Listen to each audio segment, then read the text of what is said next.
Hello, everyone. Welcome back to another episode of the podcast, King of Commercial Real Estate. And today we're with the king in the house, Dolf de Roos. How are you doing, Dolf? Mitra, I'm doing great. How are you today? Super duper and super excited for today's topic because people on social media has been asking about pretty much your story. They want to get to know you. So why don't you tell us a little bit about yourself? Well, sure. I came from a family that thought to do well in life, you have to study hard and get a degree. So without thinking, when I finished high school, off I went to university.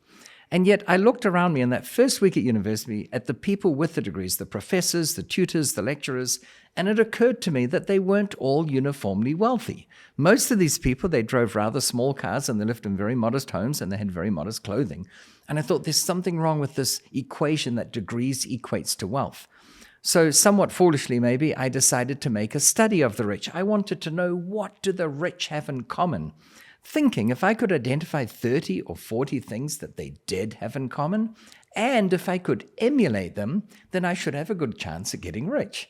And it sounds a pretty good theory, right? Yeah, that's But the right. challenge was I could hardly find anything that they had in common. It wasn't age, like Bill Gates was a young man when he made his first billion. It wasn't gender. It wasn't religion. It wasn't country of origin, whether you're an immigrant or not, whether you were the firstborn or the lastborn or anywhere in between. I could hardly find anything that they had in common. In fact, I could only really find two things. And one of them is that almost without exception, the rich had integrity. Their word was their honor. Now, that doesn't mean to say that you need to have integrity to get rich, because, my dream, when you think about it, you and I could decide after this podcast to go out and rob a bank. And no, I'm serious. In fact, you're laughing with a bit too much enthusiasm for my liking right now. But anyway, no, I'm kidding. But let's assume we decided to rob a bank. And assuming we didn't get caught, we'd be rich instantly. But there are a couple of fundamental problems with robbing a bank. Firstly, in case the listeners don't know this, we need the assistance of a few accomplices, like we need a getaway driver and a lookout and people like that. And the challenge for you and I is that when you and I come out of that bank hauling a big bag of loot and we toss it into the trunk of the getaway vehicle, our newly acquired friend, the getaway driver, hits the accelerator before you and I have a chance to get in the vehicle because he thinks he can split the proceeds with fewer people. In other words, if you don't have integrity, you tend to hang with people who similarly don't have integrity. If you live by the sword, you die by the sword. We get screwed over by our own accomplices. So that doesn't work out. You don't need integrity to get rich, but you sure as anything need integrity to stay rich, because we all become the company we keep. And that's why it's so important to choose the company we choose to hang with so carefully. And when I was 17, when I made this study, I didn't give much credence to this thing about integrity, but I've learned a lot about integrity since. And one of the most crucial things that I've learned, probably the most useful bit of information that I can teach anyone anytime, is that integrity is not genetic. Meaning if you're not happy with your current level of integrity, you can decide in a heartbeat. You can decide, before I finish the sentence, to increase your level of integrity. And to the extent that you do that, you'll have more good things coming your way. So I love that about integrity. But when I was 17, I didn't fully understand the implications of it. So I looked at the only other thing that I could find that the rich had in common. And the only other thing is that almost without exception, the rich either make their money or they hold their wealth in real estate. So when I was 17 and I thought, that's it. It's got nothing to do with age and therefore wisdom and experience. It's got nothing to do with religion. I thought, that's it. I can do that. I can buy a property. So when I was 17, I set out to find a property to buy. Oh, wow. Now, it sounds easy. It wasn't actually all that easy, especially because when I was 17, I looked about 12. Oh. I looked ridiculously young. And so when I applied for a mortgage, no one took me seriously. And if you think that's bad, imagine what it was like as a 17-year-old kid trying to date a 17-year-old girl, and she'd also think I was 12. And even if she knew I was 17, she didn't want to be seen by her girlfriends with a guy who looked as though he was 12. So it was a big pain at the time. But anyway, I always say I get the last laugh because I could date them for years afterwards. But here's the point. Getting back to the real estate, I found a property that was a really good deal. and I applied for a student loan from the 4 main trading banks we had in those days. And fortunately, none of the banks asked me if I was also going to the other banks, because I would have been inclined to be truthful and say yes. So I managed to get $4,000 together by getting a student loan from these 4 banks. And that was my down payment. And so I went to my first bank and gave him a spiel, gave the bank manager a spiel as to why I wanted to buy this property. I thought it was a great deal. I thought he'd say, yes, of course we'll fund it. But What did they say, though? well, when I stopped talking, he leaned forward and he said, are you done? And I thought, that's an odd question. But I said, yes. And he said, this is a university hoax, isn't it? He thought it was a prank. And I was devastated because I was flat seriously. But fortunately, I didn't say, well, quite clearly, I'm not cut out for this game of real estate. I better try something else. No, instead, I went to another bank. And I think I improved my talk, my spiel. I made it better. He also turned me down. I went to another one. He turned me down. I went to bank after bank after bank until eventually one bank manager said to me, you know what, I'll take a chance on you. And I would have preferred to hear, oh my gosh, that's a great deal. I wish I'd found it. But I was happy with, I'll take a chance on you. So I bought my first property, and it was very significant for me. It was an old wooden villa that had been divided into 2 rental units, and it had 2 further rental units out the back. Oh, wow. So there were 4 tenants there. And I'll never forget, Marjorie, at the end of my first month, I collected the rent from these 4 tenants, and it was more money than I needed for that month's mortgage payment and that month's allocation of property taxes and insurance payments and everything else I can think of. I had made a profit, and I hadn't worked for it. Oh, wow. It was passive. And I thought to myself, this is so good, but I must be doing something wrong, because if it really is as good as I think it is, then everyone would be doing it, right? You go through these little mental things in your head. And I thought, I'm doing something wrong, but I want to find another one because so far it looks pretty good. Okay. So I found another one. And my process in getting the mortgage, I'd refined it a bit. It was a bit easier. So I did it. I bought my second one. I bought my third one. Anyway, to keep the story short, it took 4 years to get an honors bachelor's degree in electrical engineering. Now, that's not the easiest course around. And at the end of it, the university came to me and they said, Dolf, 4 years for a bachelor's degree, only 1 more year for a master's. Why don't you do that? And I said, because, and I didn't have a reason. Oh. So I did it. And halfway through that year, they came to me, the university, and said, you're doing so well, why don't you switch from doing a master's to doing a PhD? And I said, because, and I didn't have a reason. And I ended up doing that. And the moral of that part of the story is make sure that you know what you do and why you're doing it, because otherwise you end up leading other people's lives. So I ended up spending 8 years at university. They say there are 3 kinds of student, right? Part-time, full-time, and eternal. I was the eternal kind. And I ended up with a PhD in electrical engineering. Now, think back to my parents. They indoctrinated into my sister and I that to do well in life, you have to study hard and get a degree. And here I'd not only gotten a bachelor's, but a PhD. So do you think they were proud? Of course they were. In fact, they were sitting by the telephone waiting for me to call them to announce that I'd accepted a job. Oh. And I admit I went to 2 job interviews. And at the end of the second interview, I was offered a job at $32,000 a year, which is a long time ago now. And back then, that was a lot of money. But unfortunately, for my prospective employer, the week before, I completed a real estate deal that netted me $35,000. And I remember thinking to myself, why would anyone in his or her right mind work for 40 hours a week, 50 weeks a year, turning up every morning at 8 or 9 o'clock in the morning saying, hey, boss, I'm here. What would you like me to do for you today? For 32 lousy thousand, when in 1 week you can make 35,000 and take the rest of the year off, or read books on the beach, or do another real estate deal, or go and travel. So I never took that job. And to this day, I've never had a job. I don't know what it's like having a job. Actually, people come up to me and say, what's it like never having had a job? And I'll say to them, well, you tell me, what's it like never having canoed to Pluto? And they say, what? I wouldn't know. I said, well, it's the same for me. I don't know what it's like. But I know I don't want one because I have a lot of people who come to me and say, oh, you won't believe what my boss got me to do today. He asked me to do this and this and this, and it's terrible, and there should be a law against it.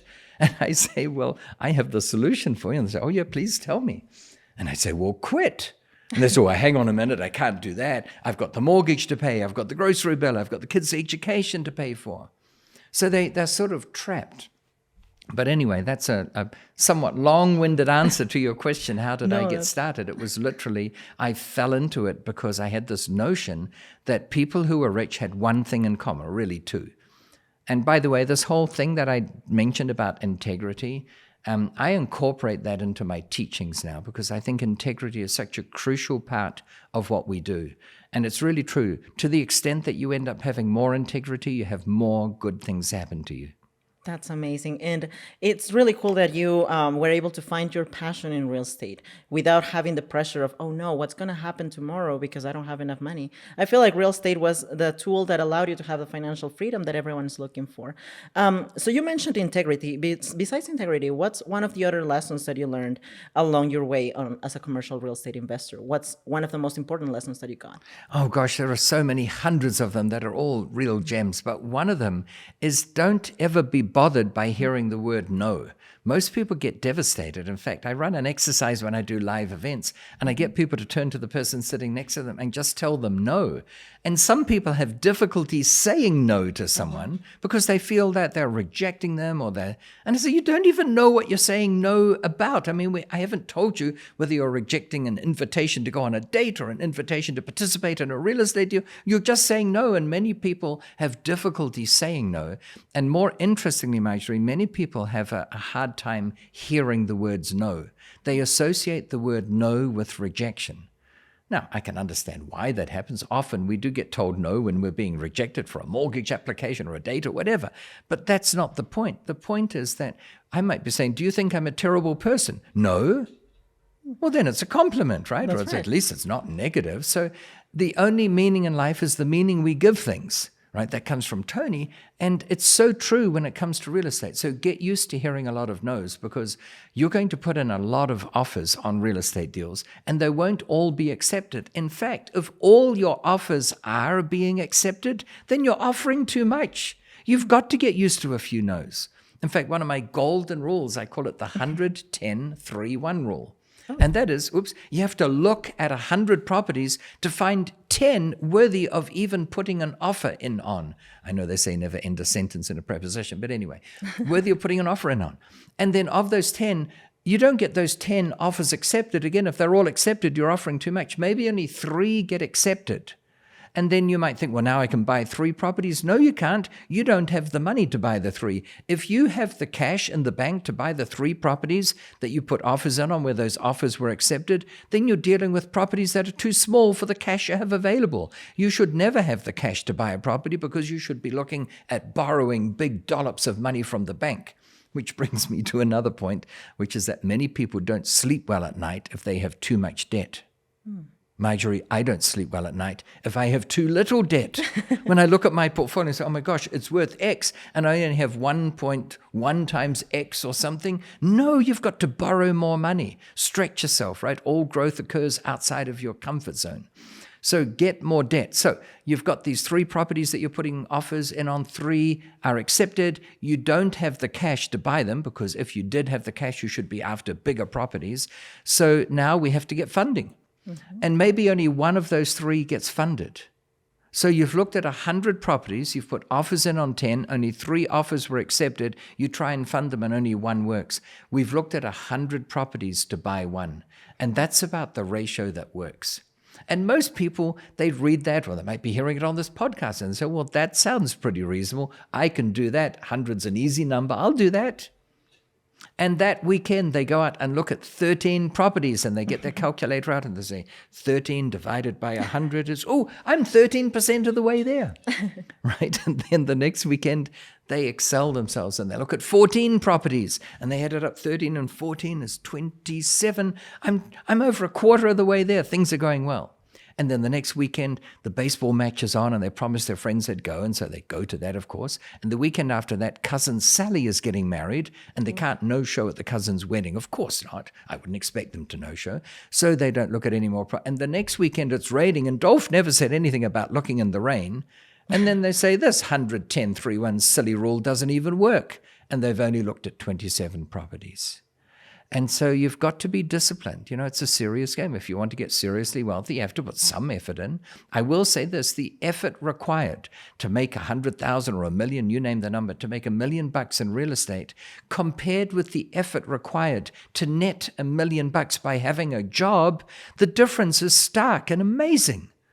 You have to work for decades, earning a salary, paying tax on what's left, buying your groceries and your gas and paying your rent or your mortgage, and then saving what little's left to accumulate $1 million. But you can make $1 million in real estate on one deal, if you find the right deal. That's right. And to find the right deal, you've got to look at a lot. It's 100, 10, 3, 1. It's a magical rule. People who follow the rule tend to find things. And those who don't, they say it doesn't work. It's just all talk. Why is he talking in a podcast instead of finding the next property? That you get crazy questions like that. That's right. And I feel like in the game of real estate, it's way easier, I feel like, to become a millionaire, that's for sure. But it does require the effort and dedication, which you were mentioning. So tell us a little bit about you now becoming a mentor. What is it that impulses you to become a mentor for people that are looking to start in the game of real estate? Well, at some point, you question, why do you do things? And by the way, it's easy to become a millionaire by being in real estate. It's also easy to lose $1 million being in real estate. So I always say, how many deals does it take to make $1 million? You can do it with one. One's all it takes. But how many deals does it take to lose $1 million? It's also one. Yeah. So you've got to have your wits about you. But that's one of the things I do like. You have to be wide awake. When I look at a property, I know that a decision I make as to whether I'll have a crack at buying it or not could make or break me. And you don't have that when you hand your money over to a fund manager or a financial advisor. And, then you say, well, I don't need to make a decision. I don't even need to learn about those stocks or bonds or certificates of deposits or treasury bills or real estate. I'll just let them make the decision. And often they have a different motivation from you. They might know that they make a commission when they transfer you from one class of stock into another one. So they'll make the call and say, hey, I recommend that you make a switch. You're a bit heavily focused on domestic energy stocks, and I think you should be on an international whatever stocks. Mm-hmm. And you say, oh, really? Are you doing that? And they say, yeah, I switched 80% of my portfolio. Yeah, right, all right. $100 of it. And so you switch yours, and they make, $10,000 or whatever. So with real estate, you live by your wits. You live and die by your wits, basically. So you've got to be wide awake. I do enjoy that bit. But I never really had many mentors. I had a few who guided me, and that made the world of difference. But it took me decades to realize things that I should have learned in weeks. And so part of my reason for wanting to share the message is, firstly, it's so easy. 8 years, Marjorie, to get a PhD in electrical engineering. Not the easiest course. Most people recognize that that's a pretty tough course. And I would say that just about everything I learned has been made redundant by new technology. Mm. And to give that some meaning, I learned the operating characteristics of valves. And I'm not talking about faucet-type valves. I'm talking about valve radio-style valves. And they've been made redundant by transistors, which have been made redundant by integrated circuits. And then you get VLSI, very large-scale integrated circuits, and ASICs, application-specific integrated circuits. It goes on and on. And yet, what you can learn 50 years ago about real estate, the difference between equity and collateral, and how to apply for a mortgage so the bank almost never says no, it still applies 50 years later. That doesn't change. And yet it's so easy to learn what you need to learn about real estate to become fabulously wealthy, and most people don't do it because they don't know how easy it is. They lack the mentor. So part of it is it's my way of giving back. At the end of the day, you're measured not by what you've accumulated, but by what you've given away. And you can give things away, or you can give knowledge away, or you can give kindness away. There's that old saying, you can't give kindness away. It's always returned to you. And so I get a real thrill out of having people, come to an event or start a book or something. Say, well, this doesn't sound right. How would this even be possible? And then at the end, they say, you know what, I'm going to give it a go. In fact, I'll give you an example. Mm-hmm. I was putting on an event in Fiji, out of all places. Now, I'm blessed. Well, that's another part of it. I get invited to speak at real estate agents conferences and investor conferences, you name it, all over the world. I've put on events in 27 countries. So I was doing one in Fiji. It was at the Sheraton Denarau, and we had about 1,200 in the audience there. And there was a guy who raised his hand, and he said, yeah, well, I read your books a number of years ago, and I bought 4 properties as a result of that. Oh, wow. And I was looking at buying my 5th property, and my missus, he called his wife my missus said to me, if you buy one more property, I'm divorcing you. Oh. And at that point, this room of some 1,200 people went deathly quiet. Well, that's perhaps the wrong way of putting it, but it went very quiet. You could hear the proverbial pin drop. And then he said, but anyway, I went ahead and bought this property, and now I'm financially free and I quit my job. And you'd think at that point, what would normally happen is that the audience would erupt into clapping and cheering, but they didn't. They stayed just as silent as they were a few seconds before. And I picked up on it and I said, everyone wants to know what happened with your wife. And he said, now she realizes I did the right thing and she's right here beside me and she loves me. And at that point, everyone burst out clapping and cheering and all that sort of thing. But to know that my book that he'd read years earlier, that it had had some impact on his decision to go out and try and do things so that he could earn enough income passively to justify giving up his job, and that even his wife realized that it was a great thing to do and that it helped set her financially free. You can't put in words, Marjorie, how that makes you feel. You made a difference in someone's life by writing. You put however much effort into writing a book. I've written all my own books. I don't have ghostwriters, so it takes me a lot of effort. But to know that that effort has resulted in someone else that you'll probably never meet again becoming financially free, you can't describe what that feels like. It's a feeling that makes it all worthwhile. So yeah, it's my pleasure. I enjoy the teaching aspect of it. I enjoy having people think that doesn't sound right, you can't do that, or that's impossible. And then you show them how it is possible. Mm-hmm. It's like I'll share with people that I once turned $20 into $2 million overnight. And even people who might be listening to this podcast right now, they might be saying, well, up till this point, you sort of made sense. But now that you've made that claim, that puts you in the category of such ridiculous claims that you've lost all credibility. And if that's the case, if they switch off at that point, that's okay. Because a curious mind will figure out, well, how would you do that? Now, there are many people out there who make claims that turn out not to be accurate, so you've got to be wide awake. But that's what I said before. The thing I love about real estate is you have to be wide awake. You live by your wits. You live and die by your wits. You make a wrong decision, you'll lose money on it. There are many people there trying to talk you into paying too much money for something that isn't worth it. And at the same time, there are great deals out there. And your ability to find them will determine ultimately what your net worth is. And that's why I always say the deal of the decade comes along about once a week. And if you think that's ridiculous, that by definition, silly fool that I am, by definition, the deal of the decade comes along every 10 years. That's what a decade is, right? If that's what you believe, then when someone who believes that hears that you and I just found a great deal, we bought it for $1 million, but it's actually worth $2.3 million, they'll say, well, that's this decade's deal of the decade gone, so I can stop looking for the next 9.99 years. And they won't find a deal of the decade, and their belief that they don't exist will be validated by their own empirical evidence. And it's one of those things where if you believe it, you'll see it. And if you don't believe it, you'll never see it. That's why we create our own reality, Marjorie. Our eyeballs aren't lenses that get visual images of what's out there and it comes through our lenses and gets projected onto the backs of our eyeballs, our retinas, and from there it goes through the optical cortex into our brains and we determine what's in that real world. Our eyeballs are lenses that project what goes on in our head. If you believe the deal of the decade does come along about once a week, then you will find it. You'll end up seeing it.